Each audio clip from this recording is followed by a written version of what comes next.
المجموعة بين أسك ميموزا الإيفواري وضيفي الوداد المغربي نجح فيها أصحاب الرداء الأحمر في فرض أسلوبهم طيلة الشوط الأول، وبالرغم من البداية الهجومية لأسك إلا أن صلاح الدين السعيدي نجح في افتتاح التسجيل للوداد برأسية رائعة في الدقيقة 39 في أبرز ملامح هذا الشوط.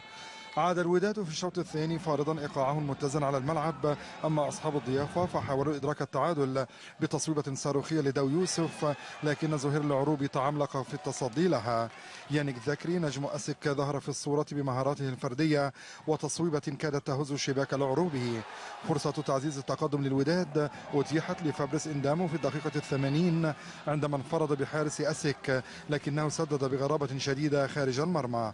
بدايه تمناها فدائي الوداد ونجحوا في حصد أول انتصار لهم في طريق مليء بالعقبات.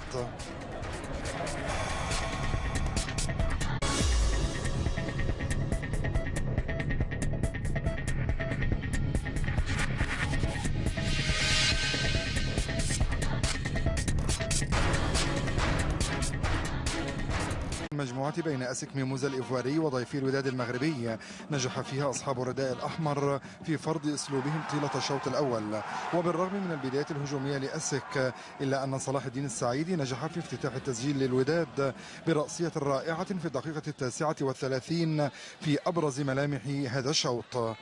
عاد الوداد في الشوط الثاني فارضا ايقاعه المتزن على الملعب، اما اصحاب الضيافه فحاولوا ادراك تعزيز التقدم للوداد اتيحت لفابريس اندامو في الدقيقه 80 عندما انفرد بحارس اسك، لكنه سدد بغرابه شديده خارج المرمى. بدايه تمناها فدائي الوداد ونجحوا في حصد اول انتصار لهم في طريق مليء بالعقبات.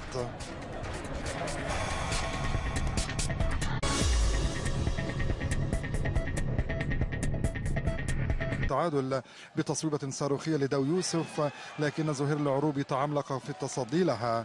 يانيك ذكري نجم أسك ظهر في الصورة بمهاراته الفردية وتصويبة كادت تهز شباك العروبي. فرصة